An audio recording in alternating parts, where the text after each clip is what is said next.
नमस्कार, मेरा नाम है दीपू शर्मा और फिलहाल आप देखना शुरू कर चुके हैं सन एक्सप्रेस। और सन एक्सप्रेस के स्टूडियो में आज एक खास मेहमान मौजूद हैं।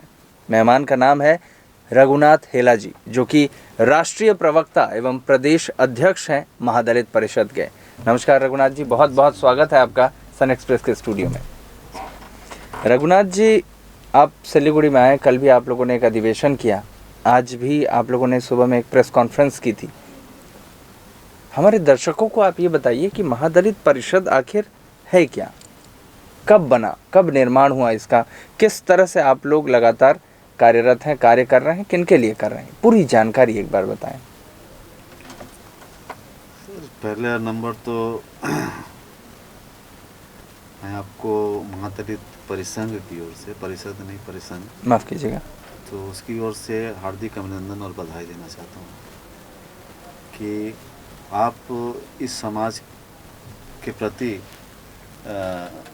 संवेदना दिखाई और आज इंटरव्यू कर रहे हैं, क्योंकि महादलित एक ऐसा शब्द है जो पूरे भारत में बिहार से गूंजा और 2015 में इसका निर्माण हुआ जी। माननीय बबन रावत जो बिहार से हैं, वो सबसे शोषित वंचित समाज जो था बिहार में, दलितों में अति दलित जिसको कहते हैं, उसका नाम महादलित था। अच्छा, दलितों में अति दलित का मतलब क्या हुआ रघुनाथ जी? दलितों में अति दलित का मतलब कि जो दलित एक्चुअल में सबसे डिप्राइव्ड है, उनको तो दलित कहा गया, और जिन दलितों का दलितों से भी ज़्यादा माने उनसे भी शोषण हुआ, उनको महादलित कहा गया। अच्छा। जैसे मुख्य रूप से स्वच्छकार समाज, स्वच्छकार मीन्स सफाई कर्मचारी। जी। बंगाल में तो स्वच्छकार बोलने से शायद लोग ना समझे, मगर सफाई कर्मचारी बोलने से सभी लोग समझे। बिल्कुल जी। तो ये स्वच्छकार समाज करीब 76 उपजातियों में बटी है। अच्छा। और इसमें विभिन्न रकम के उपजाति के नाम सुने होंगे आप, हेला, वाल्मीकि, बासफोर, धानुक, राउत जी। मगर ये सब एक ही कौम के उपज है। और वाल्मीकि समुदाय का नाम इसलिए प्रसिद्ध हो गया क्योंकि वाल्मीकि दिल्ली और हरियाणा और राजस्थान और यूपी साइड में है, मगर आप जब वहाँ से बाहर निकलिएगा जी, बिहार में जाइएगा, बंगाल में आइएगा जी, और मध्य प्रदेश में जाइएगा, तो हमारे दो धर्मगुरु हैं। धर्मगुरु मीन्स जिनके हम लोग अनुयायी हैं। दो भागों में हमारा समाज बटा हुआ है। अच्छा। एक है सुपन सुदर्शन और एक है महर्षि वाल्मीकि। अच्छा।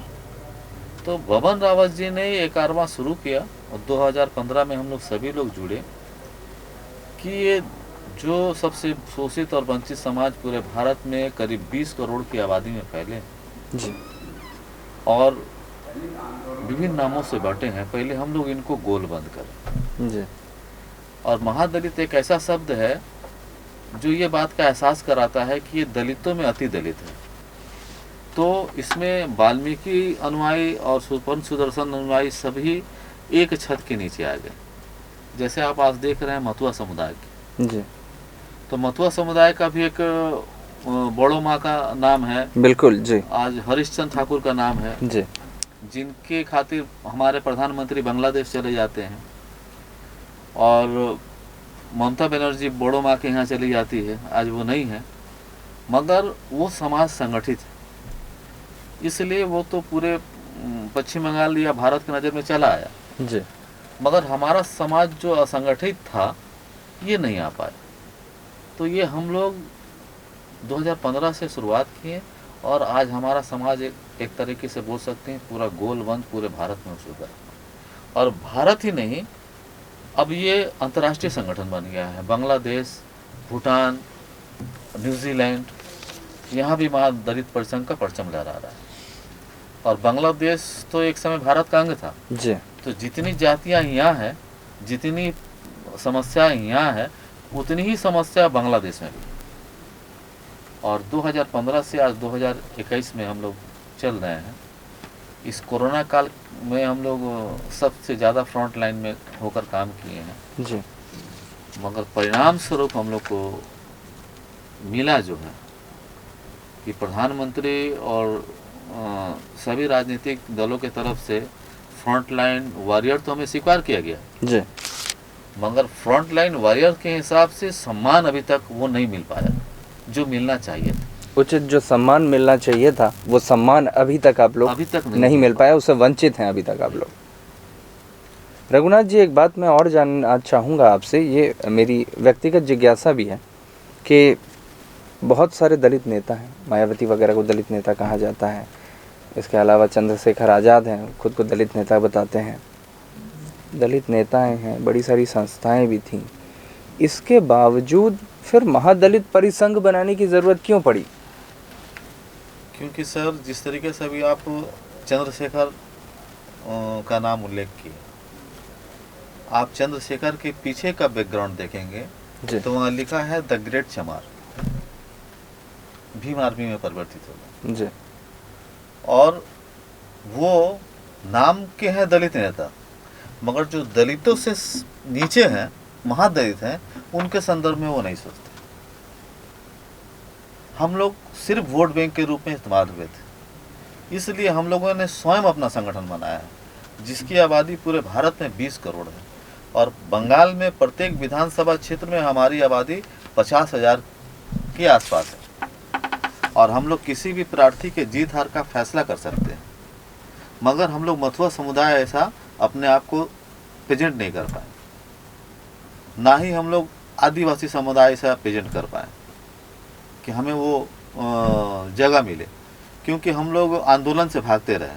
हमारे लोग गंदा काम करते हैं और किसी तरीके से आप बताइए, आज के डेट में हावड़ा, उत्तर बंगाल में अभी हाल में ही आप लोगों ने देखा होगा कि यहाँ सफाई कर्मचारी आंदोलन में थे। जी बिल्कुल, बहुत बड़ा आंदोलन हुआ था। हाँ। यहाँ पे पूरे रास्ते जो हैं उनका हाल खराब था, यहाँ पे लोग परेशान थे। और उसका परिणाम क्या हुआ कि 2-4 दिन आंदोलन चला, उसके बाद जोर जबरदस्ती उस आंदोलन को ख़त्म कर दिया गया और जो मूल समस्या है वो अभी रह गई है। अभी भी आज के डेट में कई नगर पालिका में आप चले जाइए तो आपको ये देखने को मिलेगा कि 3-3 महीना से 4-4 महीने से पेमेंट नहीं है। हावड़ा में जो कलकत्ता है, मतलब बंगाल की राजधानी है, जहाँ नाबन्नो चलता है, वहाँ के लोग आज भी 100 दिन के काम में हमारे लोगों को खटाया जाता है। 100 रुपया डेली वेज था उसको। मतलब हम लोग की तरफ से आंदोलन हुआ, विभिन्न सामाजिक संगठनों की तरफ से आंदोलन हुआ और फलस्वरूप अभी उसको 150 रुपया किया गया। अच्छा, तो बताइए, आज के डेट में 150 रुपया अगर किसी को मिले तो वो क्या खाएगा, क्या अपने बच्चों को पढ़ाएगा, और कैसे हम लोग समाज की मुख्य धारा से जुड़ पाएंगे? तो हम लोग तो गिरे हुए हैं। इसलिए अब ये समाज जाग उठा है और ये समाज संगठित हुआ है। अब हम लोगों ने तय किया है कि हमको सत्ता में भागीदारी चाहिए। बंगाल में राज्य सफाई कर्मचारी आयोग चाहिए। जब तक हम लोग सत्ता के गलियारे तक नहीं पहुंचेंगे। सत्ता में भागीदारी का क्या मतलब हुआ रघुनाथ जी? सत्ता में भागीदारी का मतलब ये हुआ सर कि आप बताइए, आप तो उत्तर बंगाल को कवर करते हैं, ऐसा कोई विधायक आपको मिला है जो अपनी पहचान ये बताए कि वो मैथुर समाज से है? आपकी नज़र में पड़ा है कहीं? जी नहीं। क्यों नहीं पड़ा? क्या इस समाज में योग्य न सिर्फ उत्तर बंगाल बल्कि हम तो साउथ बंगाल और बिहार को भी कवर करते हैं, लेकिन इस तरह के तो कोई विधायक नहीं देखे। हाँ, तो कारण यही है। बिहार में तो 1-2 मिल जाएंगे, मगर बंगाल में आपको एक भी नहीं मिलेगा। हाँ, ये बात हम लोग प्राउडली कर सकते हैं कि जातिवाद जिस तरीके से विभिन्न प्रांतों में है, बंगाल में नहीं है। बंगाल में आप ये नहीं सुने होंगे कि दलित को घोड़े से उतार दिया गया है।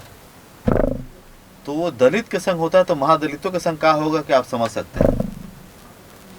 और आज भी मनीषा वाल्मीकि जैसा कांड होता है और आज भी मनीषा वाल्मीकि ने बहुत जगह में बहुत रकम का कांड होता है, उसमें तो कुछ राजनीतिक षड्यंत्र भी था, बहुत जगह बहुत जैसा काम होता है। तो मेरे कहने का तात्पर्य ये है कि ये समाज में का युग युवक युवतियाँ नहीं है, इस समाज में का सत्ता में जाने का इस समाज को अधिकार नहीं है, क्योंकि ये समाज के लोग जब तक सत्ता में नहीं जाएंगे तब तक वो अपनी बातों को कैसे कहेंगे। हम आपके पास तक जाते हैं और आप क्या करते हैं, अपने जगह अपने पास ही बात को हटा देते हैं। तो और मीडिया का भी सपोर्ट हमको नहीं मिलता है। ये तो मतलब मैं आभारी हूँ आपके सन एक्सप्रेस का कि आपने इसको तवज्जो दिया और आपने जो यहाँ पर आंदोलन चला था उसको भी कवर किए, और हम लोगों ने देखा सोशल मीडिया के माध्यम से कि उसमें आपके न्यूज़ का एक अहम भूमिका थी। तो आशा है कि इस संदर्भ को आप यानी कि अगर कुल मिला के समझें हम तो जो परेशानी है जिसको आप बता रहे हैं कि प्रैक्टिकली ये परेशानी आती है कि आप लोगों की जो समस्याएं होती हैं उन समस्याओं को आप राजनेताओं तक तो पहुंचाते हैं, लेकिन वो आगे विधानसभा या लोकसभा तक नहीं पहुंच पाती हैं। इसीलिए आप लोगों को अब ऐसा लगता है कि शायद राजनीति में आने से आप लोगों की जो समस्याएं हैं इसको सीधे आप विधानसभा या लोकसभा तक पहुंचा पाएंगे। तो रघुनाथ जी, आप लोगों ने कल भी सिलीगुड़ी में एक कार्यक्रम किया। ये तो आप लोग आपकी महती जो भूमिका है संस्था की वो हमने जानी। आपने कल भी सिलीगुड़ी में एक कार्यक्रम किया, यहाँ के लोगों से बड़ा प्यार मिला आपको। मैं ये जानना चाहता हूँ कि सिलीगुड़ी और उत्तर बंगाल में आपकी संस्था की आने वाले दिन में क्या क्या कार्यक्रम हो सकते हैं और किस तरह की भूमिकाएं आप यहाँ के जो समाज हैं आपके महादलित उनके लिए आप किस तरह की योजनाओं को लेकर चल रहे हैं?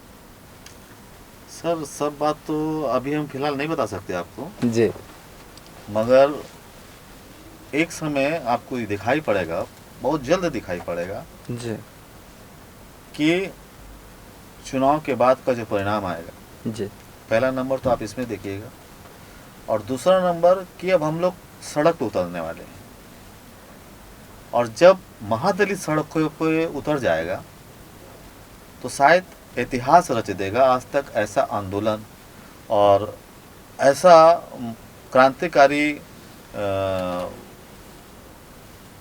मतलब परिवर्तन मैंने आप महसूस नहीं किए होंगे जो होने वाला है, जो ज्वाला लोगों के अंदर फूट रही है। ये हम लोग बहुत जल्द आशा करते हैं कि बंगाल में देखने को मिले। तो रघुनाथ जी, ये तो आपने बात कही। मैं एक बात, क्योंकि चुनाव का भी काल है और आप जो बातें कह रहे हैं वास्तव में बड़ी सारी समस्याएं हैं, दलितों की समस्याएं हैं। आपने एक नया आज टर्म यूज़ किया महादलित, जो बहुत पहले बनाया गया मेरे ख्याल से ये, लेकिन आपने स्पष्ट नहीं किया कि बना कब महादलित परिसंघ। 2015 में 2015 में बना। तो तब से लेके एक बार हमारे दर्शक भी ये जानना चाहेंगे कि आज तक की महादलित परिसंघ की क्या क्या उपलब्धियां रही हैं। सबसे बड़ी उपलब्धि तो यही है कि आज ये बिहार से निकला और पूरे भारत में फैल गया। बिहार में महादलित आयोग भी है, जिसे अभी वर्तमान में स्थिर रखा गया है। अभी वो आयोग सक्रिय नहीं है, मगर हमारे जो राष्ट्रीय अध्यक्ष हैं माननीय भवन रावत जी यही आयोग के सदस्य थे जब आयोग बना, और वो आज हमारे राष्ट्रीय अध्यक्ष हैं और अभी वर्तमान में राष्ट्रीय सफाई कर्मचारी आयोग के उपाध्यक्ष भी हैं। तो महादलित तो वहीं से निकला और ये पूरे भारत में फैला, और हम लोग सभी जगह के लोग गोलबंद हो गए हैं, क्योंकि मुख्यतः हम लोग जिसके अनुयायी हैं, जो दो भागों में हमारा समाज बटा है, सुदर्शन और वाल्मीकि जी। आप देखते होंगे कि प्रधानमंत्री के नाम में भी मुंह में भी वाल्मीकि समाज आता है जी। तो वाल्मीकि का मतलब कुछ लोग समझते हैं कि हमारे समाज में सिर्फ एक ही वाल्मीकि नाम ही माने सफाई कामगार, ऐसी बात नहीं। इसमें बहुत सी जातियां हैं, जो सुदर्शन के अनुयायी हैं और कुछ वाल्मीकि के अनुयायी, और बीच में कुछ लोग ऐसे लोग हैं जी, जो वो नहीं जानते कि हम किसके अनुयायी हैं, मगर काफ़ी संख्या में है। अगर हम लोग आज के डेट में हिसाब करें तो लगभग 20 करोड़ की आबादी है पूरे भारत में जी। तो मैं एक सवाल जो मैं ज़्यादा इसको लंबा नहीं करना चाहूँगा, क्योंकि जो अहम बातें हैं हमारे दर्शक भी जाने महादलित परिसंघ के बारे में, क्योंकि बड़े ऐसे लोग हैं, कल हमसे कुछ लोग मिले जिन्होंने ये पूछा कि आपने कार्यक्रम दिखाया, महादलित परिसंघ ने सेवा सम्मान किया, तो क्या है महादलित परिसंघ, लोग पूछ रहे थे। तो शायद वो दर्शक तो आज जान गए कि महादलित परिसंघ क्या है, कब इसकी शुरुआत हुई, आपने बड़ी तफ्तीश में बताया। मैं आखिरी सवाल आपसे जानना चाहूँगा रघुनाथ जी, आप सिलीगुड़ी आए, यहाँ के लोगों से आपको कैसा प्यार मिला और क्या लगा? यहाँ के लोगों से तो सर प्यार प्यार मैं अभिभूत हो गया जी। क्योंकि जब मैं सिलीगुड़ी स्टेशन से उतरा तो सैकड़ों की तादाद में लोग बाजे गाजे से मेरा आगमन किए और इस तरीके से महसूस मुझे हुआ कि मैं मतलब अपने घर पे आया हूँ। हमारी बस्तियाँ बहुत तंग हैं जहाँ हमारे लोग रहते हैं, गली गुची में हमारे लोग रहते हैं और हम लोग दूसरे की सफाई करते हैं मगर अपना घर गंदा रखते हैं। मगर हमें जो प्यार और एहसास की अनुभूति हुई वो मैं शब्दों में आपसे बयान नहीं कर सकता। चलिए रघुनाथ जी, अंत में हमारे दर्शकों को आप क्या कहना चाहेंगे और उन सभी लोगों को जो इस वक्त आपको देख रहे हैं, सुन रहे हैं? मैं यही कहना चाहूँगा कि हम लोग बहुत जल्द पश्चिम बंगाल में महादलित परिसंघ की शक्ति को आप महसूस करेंगे और अगर जो भी सत्ता में आता है जी, हम ये बात नहीं कहेंगे कि कौन पार्टी आएगी, जो भी सत्ता में आएगा अगर वो महादलित परिसंघ को नज़रअंदाज करेगा तो उसका खमियाजा उसे भुगतना होगा। और हम लोग बंगाल में एक क्रांतिकारी इतिहास लिखने जा रहे हैं क्योंकि हम लोग गोलबंद हो चुके हैं। ये आपके माध्यम से बंगाल के लोगों को नहीं, पूरे भारत के लोगों को हम लोग आगाज़ दे रहे हैं। चलिए, तो रघुनाथ हेला साहब इस वक्त हमारे साथ मौजूद हैं, जिन्होंने ये कहा कि बहुत जल्द ही बहुत बड़ा क्रांतिकारी परिवर्तन न सिर्फ उत्तर बंगाल में, न सिर्फ बंगाल में, बल्कि पूरे देश में देखने को मिलेगा। आगे भी इसी तरह खास लोगों से आपको मिलवाते रहेंगे। रघुनाथ जी, उससे पहले आपका बहुत बहुत धन्यवाद, आपने अपना कीमती वक्त हमारे साथ हमारे लिए निकाला, हमारे दर्शकों के लिए निकाला। बहुत बहुत धन्यवाद आपका, शुक्रिया। आगे भी ऐसे ही खास मेहमानों के साथ आपको मिलवाते रहेंगे, खास बातचीत आप तक पहुंचाते रहेंगे। तब तक के लिए देखते रहिए सन एक्सप्रेस। धन्यवाद।